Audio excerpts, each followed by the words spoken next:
bencana yang mungkin harusnya kita sakit parah, perantara sedekah, mungkin Allah jadikan perantara sedekah menjadi wasilah kesembuhan penyakit kita. Singkat cerita ibu sekalian, alhamdulillah ibu saya sekarang sudah di Indonesia dan sudah dalam keadaan yang baik. Dan para dokter mengatakan ibumu mendapatkan kesempatan hidup yang kedua kalinya, alhamdulillah. Jadi salah satu kalau mau masuk syurganya Allah, dia adalah orang yang punya hubungan yang baik, hablum minallah dan hablum minannas. Ya, hablum minannas ditandai dengan apa? Dengan peduli dengan sesama manusia lainnya. Salah satunya adalah dengan memberikan infak terbaik. Hari ini kita berinfak untuk para ahlul Quran. Boleh panitia dibeli kotak infaknya. Di mana mungkin kita belum menjadi penghafal Quran 30 juz, tapi setidaknya kita dengan sedekah kita atau sedekah atas nama orang-orang yang telah meninggal dunia, mudah-mudahan kita dicatat atau amalan itu diterima oleh Allah, kita dicatat sebagai orang-orang yang turut memperjuangkan Al-Quran insyaallah. Karakter yang kedua selain gemar berinfak, dalam surah Ali Imran ayat 134 disebutkan, dan orang-orang yang menahan amarahnya. Seseorang itu, kata Rasulullah, dia kuat bukan ditandai dia jaga berkelahi, tapi dia kuat karena dia mampu menahan amarahnya. Orang-orang yang kuat adalah orang-orang yang mampu menahan amarahnya. Kata Rasulullah, la taqdabu lakal jannah. Jangan marah-marah, maka bagimu syurga. Kalau kita dalam kondisi yang marah, maka Rasulullah SAW ingatkan ada beberapa cara untuk kau menahan dirimu agar tidak marah yang membabi buta. Caranya dengan berwudu, karena ketika kau marah kau dikuasai oleh syaitan, maka padamkan dengan air wudu. Atau kau ta'awudzu billahi minasyaitonir rajim.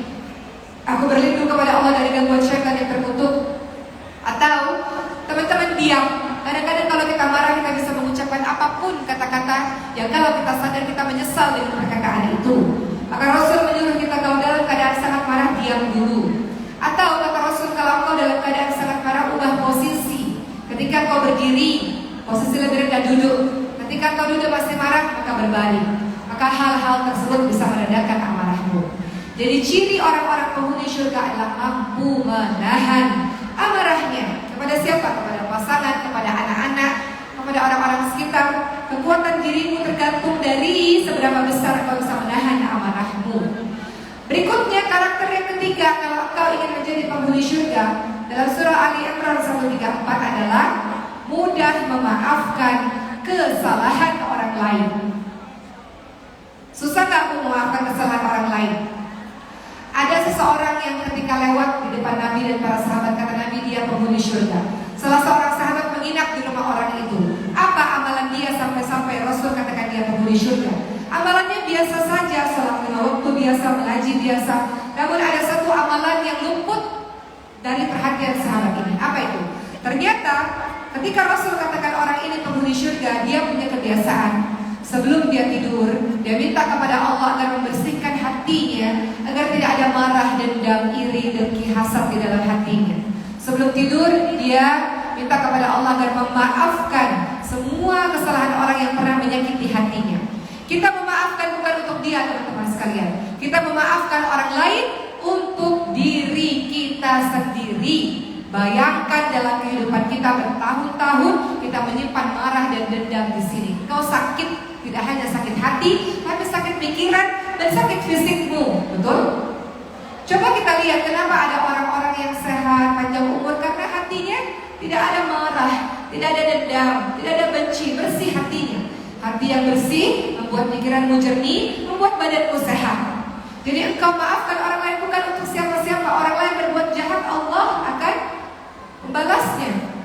In ahsantum ahsantum li anfusikum wa in asatum falaha. Kebaikan yang kau lakukan kembali untuk dirimu sendiri.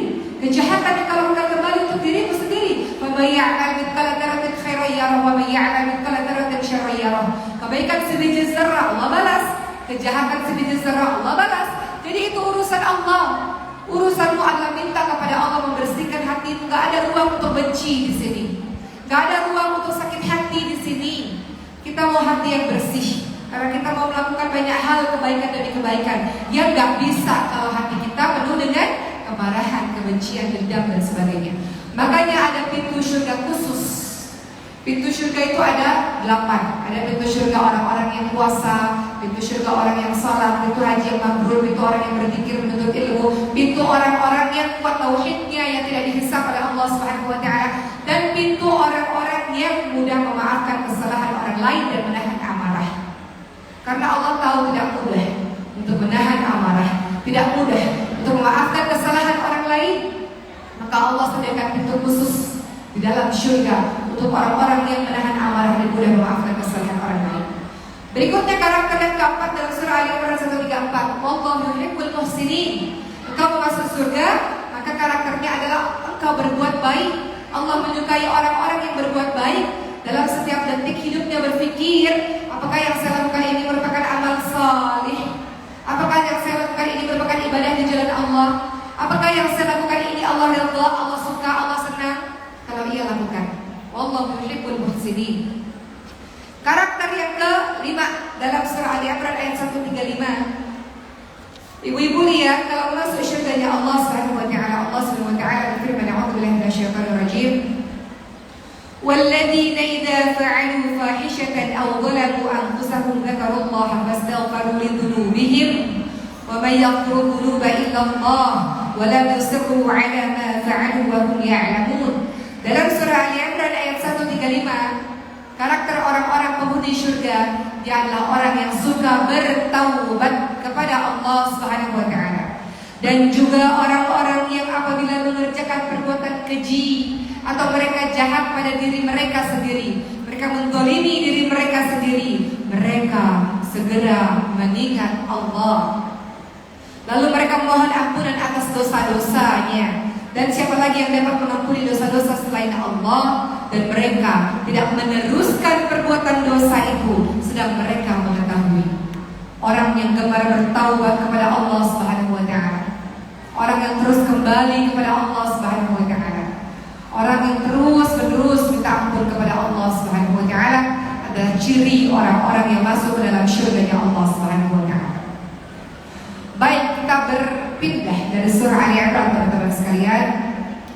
Kita lihat dalam hadis riwayat Bukhari.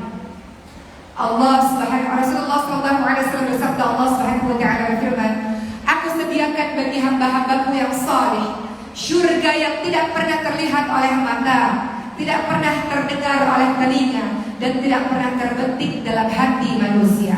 Maka bacalah firman Allah dalam surah Sajdah ayat 17, tidak seorang pun mengetahui berbagai nikmat yang menanti di dalam surga yang indah dipandang sebagai balasan bagi mereka atas apa yang mereka kerjakan. Dalam surah Sajdah ayat 17 dia dikatakan, fala ta'lamu nafsun ma ukhfiya lahum min qurrati a'yun jazaa'an bima kanu ya'malun. Tidak seorang pun mengetahui berbagai nikmat yang menantinya di dalam surga. Surga itu indah dipandang oleh mata sebagai balasan bagi mereka atas apapun yang mereka telah kerjakan di dunia.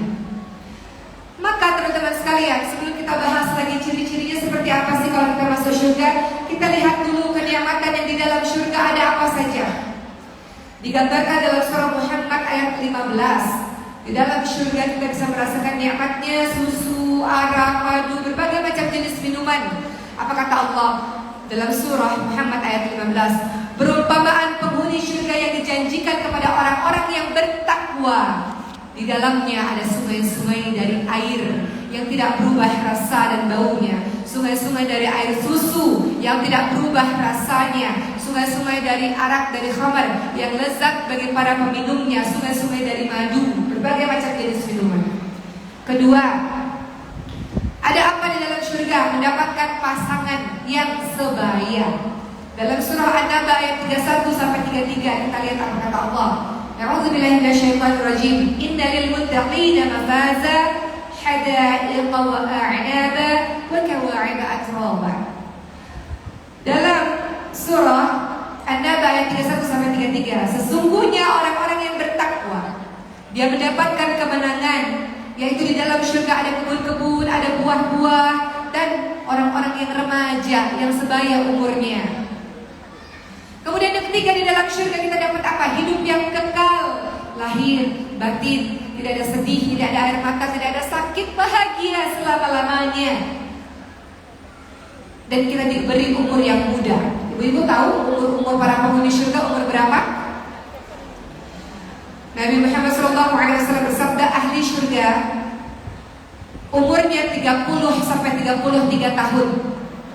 Jadi kalau sekarang ada di antara kita yang umurnya 30 tahunan seperti saya, ya, itu umurnya para penghuni surga.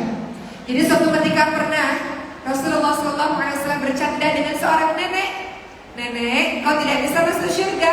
Neneknya menangis. Kenapa gak bisa masuk surga? Karena semua yang berada dalam surga umurnya kembali muda. Umurnya sekitar 30 sampai 33 tahun. Semua umur para penghuni surga. Cantik-cantik, ya. Umurnya muda-muda semuanya. Itu gambaran surga, teman-teman sekalian. Dan yang paling utama di dalam surga apa? Kita bisa memandang wajah Allah Subhanahu wa taala sebagaimana yang disabdakan oleh Rasulullah SAW. Jika surga telah dimasuki oleh para penghuninya, maka ada yang menyeru, wahai penduduk surga, sesungguhnya Allah memiliki janji untuk kalian, yang janji tersebut berada di sisi Allah dan Allah akan menunaikan janji itu. Para penghuni surga berkata, apa itu? Bukankah Allah telah memberatkan timbangan kami? Allah telah memasukkan kami ke dalam surga. Allah telah menyelamatkan kami ke dalam neraka, dari neraka. Maka suara itu melanjutkan, maka Allah akan menyingkap hijabnya, Allah menyingkap tabirnya, sehingga para penghuni surga bisa melihat wajahnya Allah. Demi Allah, Allah belum pernah memberi sesuatu pun yang lebih mereka cintai dan menyejukkan pandangan daripada melihat wajahnya Allah. Allahu a'lam seperti apa. Tapi itu gambaran surga, teman-teman sekalian. Kenikmatan yang paling puncak, memandang wajah Allah di dalam surga. Maka teman-teman lihat dalam surah At-Talaq ayat 11, Allah Subhanahu wa taala berfirman, A'udzu billahi minasyaitonir rajim, wa may yu'min billahi wa ya'mal shalihan yudkhilhu jannatin tajri min tahtiha al-anharu khalidina fiha abadan qad ahsana Allahu lahu rizqa. Dan barang siapa yang beriman kepada Allah dan mengerjakan amal-amal yang salih, niscaya Allah akan memasukkannya ke dalam surga yang mengalir di bawahnya sungai-sungai. Mereka kekal di dalamnya selama-lamanya. Sesungguhnya Allah memberikan rezeki yang baik kepada mereka. Masya Allah. Kita sudah dengar sama-sama gambaran surga, teman-teman sekalian. Dan kita sudah tahu dalam surah Ali Imran 133-135 bagaimana caranya agar kita bisa masuk surganya Allah SWT. Dan jangan lupa ibu sekalian, kalau kita berdoa minta surga, jangan tanggung-tanggung. Jangan kita minta, ya Allah yang penting di teras surganya aja, yang penting di halamannya udah cukup. Jangan, kita minta sama Allah surga Firdaus, surga yang paling tinggi. Ibu-ibu tahu surga ada berapa tingkatan? Surga ada 8 pintu, tapi surga ada 100 tingkatan.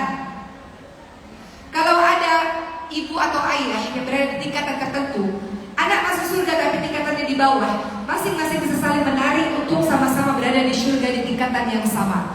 Begitu pula kalau di antara kita, anak kita lebih saleh, surganya tingkatannya lebih tinggi, kita masuk surga tapi surga kita di bawah, maka anak itu bisa menarik kita di tingkatan surga yang sama. Itu sebabnya kenapa penting bagi kita untuk sama-sama masuk surga. Kita tidak pernah tahu kita berada di tingkatan surga yang mana, karena masing-masing akan menarik untuk bisa berada di tingkatan surga yang tertinggi. Apa kata Rasulullah SAW, ibu sekalian, teman-teman sekalian, mengenai surga ini? Dalam hadis riwayat Bukhari disebutkan, sesungguhnya surga itu ada 100 tingkatan yang Allah telah janjikan bagi orang-orang yang bersungguh-sungguh di jalan Allah. Jarak antara dua tingkatan adalah bagaikan jarak di antara langit dan bumi. Dan jika kalian meminta kepada Allah, maka mintalah surga Firdaus, surga yang paling utama dan yang paling tinggi, surga Firdaus.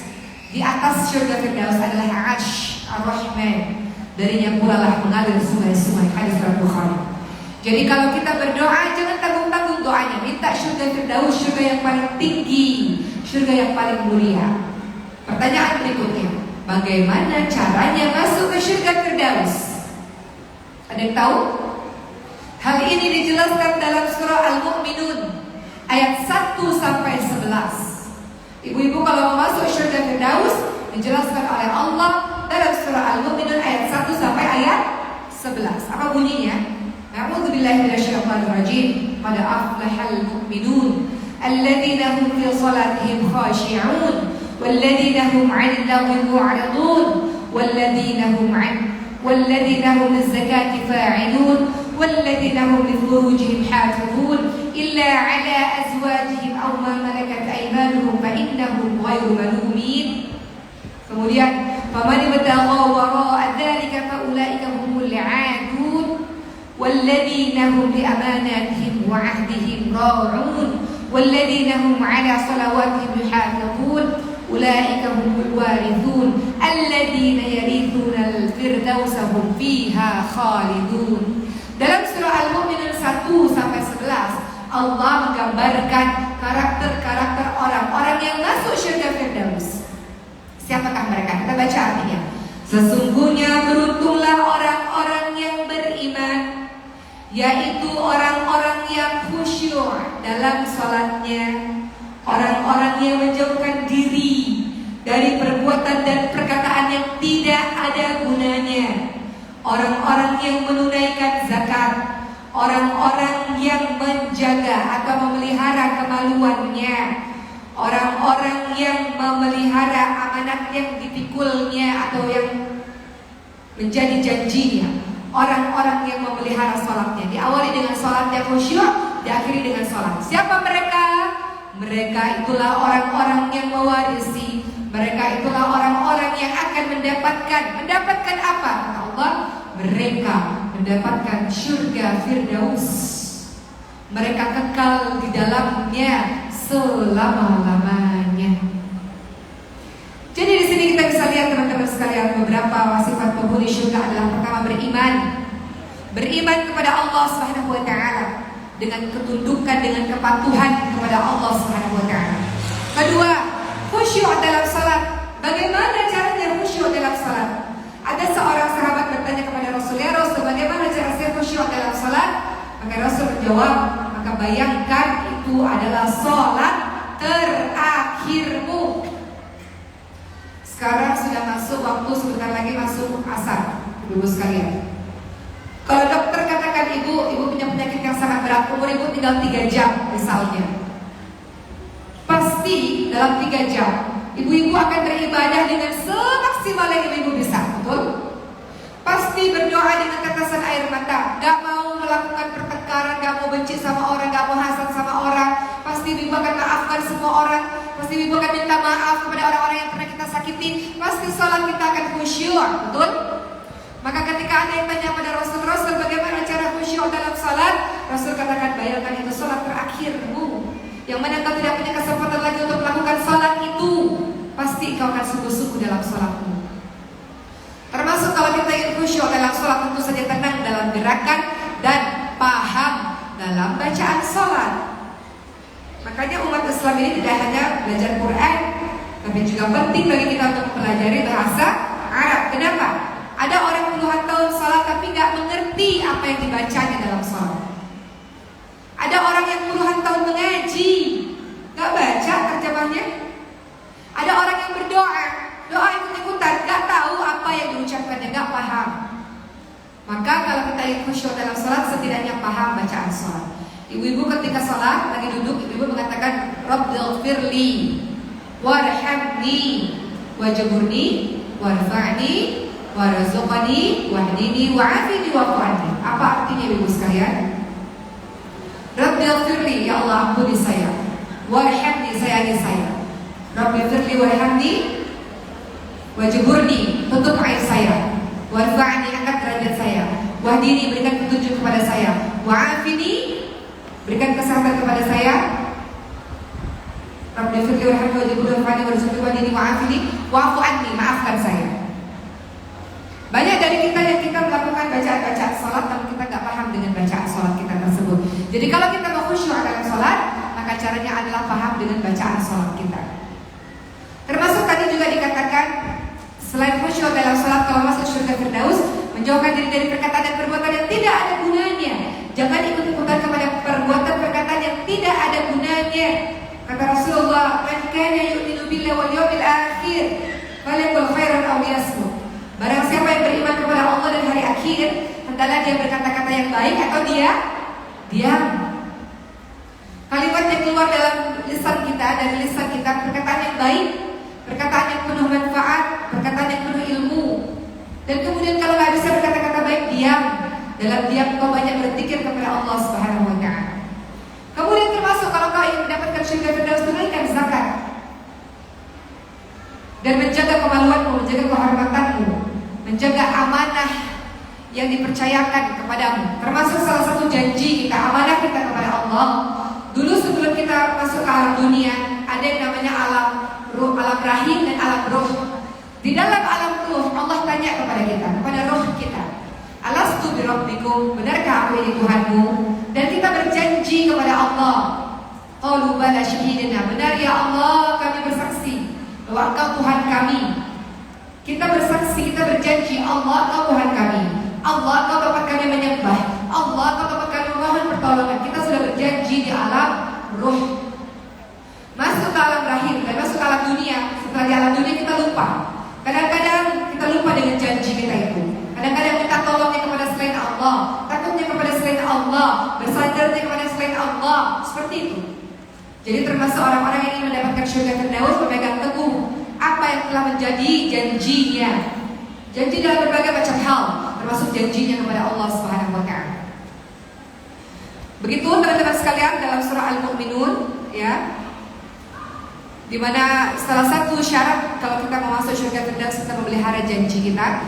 Dan di akhir ayat surah Al-Mu'minun tadi disebutkan juga, sebelum Al-Mu'minun ayat 11 yang dikatakan, engkau juga melaksanakan sholat, ya, jaga sholat,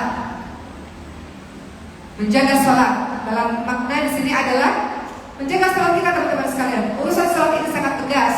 Rasulullah SAW katakan anak-anak umur 7 tahun sholat 5 waktu. Artinya sebelum 7 tahun sudah dibiasakan untuk sholat, ibu sekalian. Umur 10 tahun tak sholat dipukul. Tegas dalam urusan sholat. Bukan kita kasihan dan anak kita kurang tidur dan sebagainya. Kita tegas urusan sholat. Karena Rasulullah SAW menyuruh kita anak umur 7 tahun juga harus sholat 5 waktu. Baik. Berikutnya teman-teman sekalian, beralih dari surah Al-Mu'minun ayat 1 sampai 11. Sekarang kita lihat surah Qaf ayat 31 sampai 35. Ini juga membahas tentang penghuni surga yang punya ciri-ciri. Apa itu? Kita lihat Allah Subhanahu wa Ta'ala berfirman, "A'udzu billahi minasyaitonir rajim. Wa uzliqatil jannatu lil muttaqina ghairu ba'id. Hadza ma tu'aduna likulli awwabin hafiz. Man khashiya ar-rahmana bil ghaibi wa jaa'a biqalbin munib. Udkhuluha bisalamin dzalika yaumul khulud.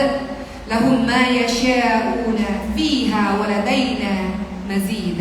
Dalam surah Qaf ayat 31 sampai 35, Allah menyebutkan kembali ciri-ciri penghuni surga. Kata Allah apa? Dan didekatkanlah surga itu kepada orang-orang yang bertakwa pada tempat yang tidak jauh dari mereka. Inilah yang dijanjikan oleh Allah Subhanahu wa Ta'ala kepadamu, yaitu siapa? Siapakah orang-orang yang dijanjikan Allah surga? Yaitu kepada setiap hamba yang selalu kembali kepada Allah, lagi memelihara semua peraturan-peraturannya, yaitu orang-orang yang takut kepada Allah yang Maha Pemurah, sedang Allah tidak kelihatan olehnya, dan dia datang dengan hati yang bertaubat, maka masuklah surga dengan aman. Itulah hari kekekalan. Mereka di dalamnya memperoleh apa yang mereka kehendaki, dan pada sisi kami ada tambahannya. Kita bahas ibu sekalian. Ada 4 sifat manusia yang disebut di dalam surah Qaf ayat 31 sampai 35. Pertama, siapa orang penghuni surga itu? Sifat apa yang mereka harus miliki? Pertama, awwab, yaitu hamba yang kembali kepada Allah. hamba yang suka kembali kepada Allah. Kita ini manusia, kadang kita buat maksiat, kemudian kembali lagi pada Allah. Buat dosa lagi, balik lagi sama Allah. Selalu kembali kepada Allah. Setiap kali buat dosa, balik lagi kepada Allah. Terus balik kepada Allah. Nah, waktu saya tinggal 10 menit lagi nih, Ibu sekalian. Pesawat saya jam 3, Ibu, ya, dari Tanjung Pinang menuju ke Jakarta, insya Allah. Jadi kita lihat, Ibu sekalian, sifat yang menjadi sifat para penghuni surga adalah mereka yang selalu kembali kepada Allah. Kenapa? Kadang-kadang kalau kita buat dosa, Bu, setan akan mengatakan begini, gak usah dekat-dekat deh sama orang-orang solih, kau ini pendosa, kau ini gak akan diampunkan oleh Allah, kau ini ahli maksiat, gak malu bergaul sama para penghafal Quran, gak malu datang ke masjid, sementara kau ini dosanya banyak. Yuwaswisu fi sudurina minal jinnati wan nas. Syaitan akan senantiasa membisik-bisikkan membisik-bisikkan was-was di hati manusia. Syaitan dari golongan jin dan dari golongan manusia. Mereka akan mengatakan kau tidak pantas jadi orang baik. Allah tidak akan memaafkan dirimu. Namun Allah menginginkan kita menjadi orang yang selalu kembali kepada Allah. Hari ini buat dosa, manusia semua orang berbuat dosa. Tidak ada manusia yang sempurna, bersih, suci, tidak ada. Kata Rasulullah, sebaik-baik orang bukan orang yang tidak pernah buat dosa, namun sebaik-baik orang adalah orang yang bertaubat dari dosa-dosanya. Maka kalau mau masuk surga Allah Subhanahu wa taala, ciri-cirinya dalam surah Qaf ada disebutkan adalah engkau adalah orang yang selalu kembali kepada Allah, selalu kembali kepada Allah. Hamba yang selalu kembali kepada Allah. Seberapa banyak dosa yang kau kerjakan, kau katakan Allahumma firli dzambi, ya Allah ampuni saya ya Allah, Allah akan maafkan dosa-dosa. Jangan berputus asa dari rahmat Allah. Allah katakan dalam surah Az-Zumar 53, A'udzubillahi minasyaitonir rajim. Qul ya ibadiyalladzina asrafu ala anfusihim la taqnatu min rahmatillah. Innallaha yaghfiru dzunuba jami'an innahu huwal ghafurur rahim.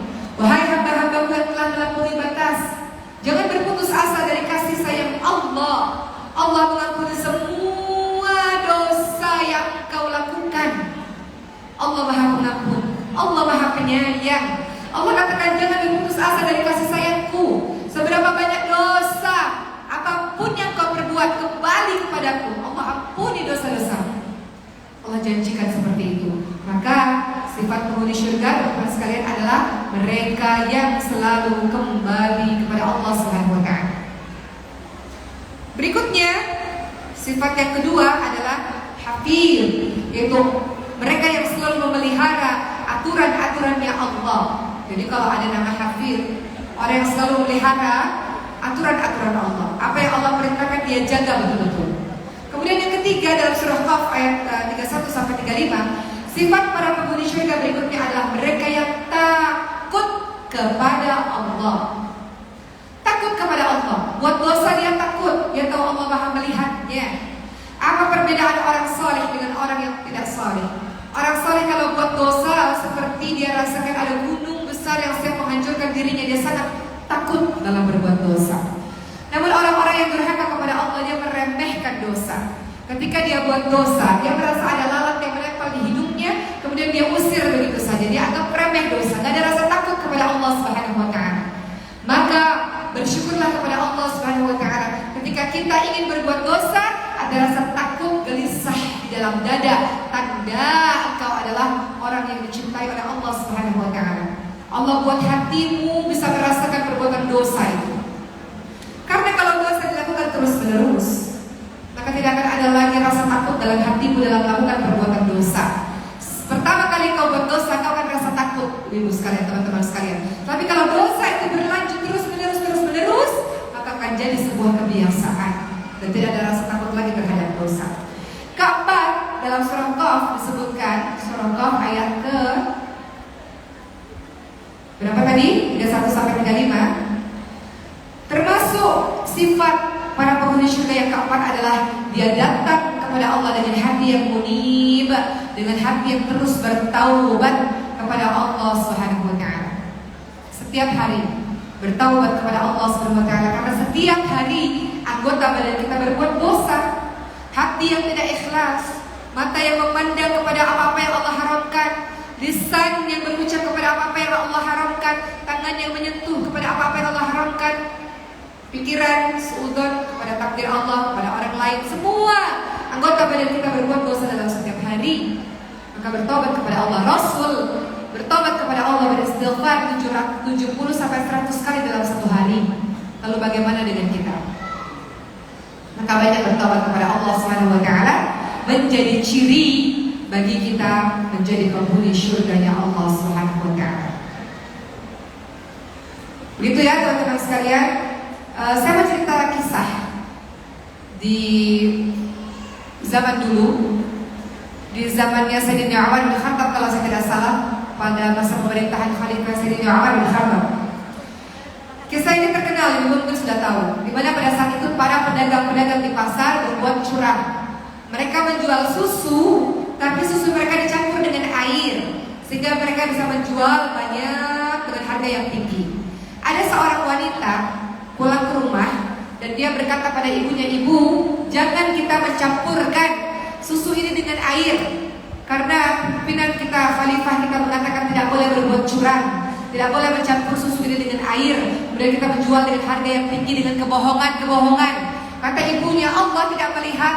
Kata ibunya, "Amirul Mukminin tidak melihat, pemimpin kita tidak melihat." Kata gadis itu, "Pemimpin kita tidak melihat, tapi Allah Subhanahu wa taala melihat apa-apa yang kita lakukan." Gadis ini gadis yang saleh, gadis yang takut kepada Allah Subhanahu wa taala, gadis yang senantiasa berhati-hati dalam setiap tindak tanduknya karena dia tahu Allah senantiasa mengawasi dirinya, teman-teman semua. Jadi, kalau kita mau jadi penghuni surga, ada perasaan senantiasa diawasi oleh Allah Subhanahu wa taala. Orang lain tidak lihat, tapi Allah tahu apa yang kau kerjakan dalam kesendirianmu, dalam keramaianmu. Kita minta kepada Allah Subhanahu wa taala dari kita yang banyak dosa dan banyak maksiatnya ini. Kadang-kadang kita tahu agama, teman-teman sekalian. Kita tahu Allah larang, tapi kita tidak bisa mengendalikan hawa nafsu kita. Kita berbuat dosa itu. Maka kita minta kepada Allah, "Ya Allah, jadikanlah kami, ya Allah, orang-orang yang selalu kembali kepadamu, ya Allah, yang datang kepadamu dengan hati yang selalu bertaubat kepadamu, ya Allah." Teman-teman tahu apa akibatnya kalau penuh maksiat dalam kehidupan kita? Salah satunya doa-doa kita sulit dikabulkan oleh Allah Subhanahu wa taala. Makanya sebelum doa kita dianjurkan beristighfar. Karena dosa-dosa kita menutup doa kita didengarkan oleh Allah Subhanahu wa taala. Ada satu kisah di zamannya Bani Israel. Ketika itu Nabi Musa alaihissalam dan pengikutnya mengalami kondisi paceklik, musim kemarau, tidak ada hujan, tidak ada air. Mereka kekurangan air. Maka Nabi Musa alaihissalam mengumpulkan seluruh kaumnya di tanah lapang dan berdoa meminta kepada Allah Subhanahu wa taala agar Allah turunkan hujan. Lalu Allah Subhanahu wa taala berbicara kepada Nabi Musa, "Tidak bisa doa kalian dikabulkan karena di antara puluhan orang ini ada satu ahli maksiat yang belum bertaubat kepada Allah Subhanahu wa taala yang menyebabkan doamu sulit dikabulkan oleh Allah." Maka kata Nabi Musa, "Wahai di antara kalian, siapa di antara kalian ahli maksiat, keluar dari kelompok ini. Karena sebab dirimulah doa-doa kita semua tidak dikabulkan oleh Allah." Apa yang terjadi kemudian? Seorang pendosa ini kemudian menyadari bahwa yang dimaksud Nabi Musa adalah dirinya. Dirinya menunduk dan kemudian beristighfar kepada Allah. Dirinya tidak mungkin meninggalkan barisan. Kalau dia meninggalkan barisan, betapa malunya dia. Seluruh orang tahu bahwa dia ahli maksiat. Maka dia meminta kepada Allah dengan istighfarnya, dengan badan yang bergetar, dengan kesungguhan hatinya, "Ya Allah, akulah sang pendosa yang dimaksud oleh Nabi Musa itu, ya Allah. Namun betapa malunya diriku kalau aku keluar dari barisan ini. Mereka akan tahu bahwa akulah pendosa itu. Ya Allah, ampunilah dosaku, ya Allah. Astagfirullahaladzim, ampuni dosaku, ya Allah, ampuni, ya Allah." Orang ini dalam kesendiriannya di tengah-tengah keramaian, dia minta ampun kepada Allah Subhanahu wa taala. Tiba-tiba Allah Subhanahu wa taala berbicara kepada Nabi Musa alaihissalam dengan mengatakan, "Hamba itu telah bertaubat kepadaku, maka akan aku turunkan hujan untuk kalian." Kata Nabi Musa, "Siapa ya Allah? Siapa orang yang telah bertaubat itu ya Allah?" Kata Allah, "Orang itu telah bertaubat kepadaku dan tidak perlu orang lain tahu siapa orang itu." Kita bertaubat kepada Allah Subhanahu wa taala, hanya Allah. Tidak perlu kita menjelaskan dosa kita kepada banyak orang, teman-teman sekalian. Allah sudah menutupi aib kita, menutupi dosa kita, menutupi maksiat kita. Allah Ar-Rahman Ar-Rahim, ya Allah. Orang-orang memuji kita, orang-orang sayang kepada kita. Ibu-ibu menerima saya di sini berusaha, bukan ini ibu sekalian. Bukan sebab saya baik, bukan. Orang-orang sayang pada ibu-ibu bukan sebab ibu-ibu baik, bukan. Namun sebab Allah menutupi semua maksiat, aib, dosa yang pernah kita kerjakan, sehingga orang lain melihat yang indah-indahnya ada pada diri kita. Allah Ar-Rahman Ar-Rahim. Betapa maha baiknya Allah menutupi semua dosa-dosa kita di depan mata manusia lainnya, sehingga orang lain mau menerima kita, ibu sekalian.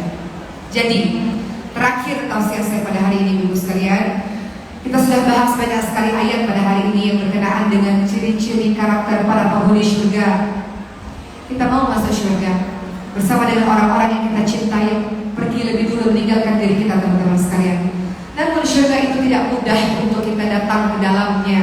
Ada perjuangan, ada kesabaran yang harus kita lakukan dalam kehidupan kita. Kesabaran dalam melakukan ketaatan, kesabaran dalam ibadah, kesabaran dalam meninggalkan kemaksiatan, dan kesabaran dalam menjalani semua ujian-ujian Allah yang silih berganti. Maka dengan sabar itu, insya Allah para malaikat akan menyambut kita di pintu-pintu surga, dan malaikat akan mengatakan, Assalamu alaikum bima sabartum. Mengucapkan salam sejahtera, salam kedamaian untuk kita semua. Siapa itu? Orang-orang yang sabar ketika di dunia. Mereka sabar untuk jadi orang baik, mereka sabar untuk jadi orang yang saleh, mereka sabar dalam meninggalkan kemaksiatan mereka, dan mereka sabar dalam menghadapi ujian-ujian Allah. Maka berkat kesabaranmu itu, malaikat menyambutmu di pintu-pintu langit untuk bisa masuk dalam surga yang kau kekal di dalamnya selama-lamanya, insya Allah. Alhamdulillah, ibu sekalian, saya sudah apa yang saya sampaikan pada hari ini. Saya ingin ibu semua menyaksikan satu buah video. Selama 7 tahun terakhir ini, hidup saya banyak dihabiskan dengan rumah-rumah tahfidz, di mana mereka full beasiswa, mereka tidak berbayar. Siapakah yang membiayai mereka? Ibu sekalian, para orang tua asuh yang berjuang turut bersama dengan mereka. Kita lihat video ini bersama-sama. Setelah itu kita akan memberikan donasi terbaik kita untuk perjuangan dakwah.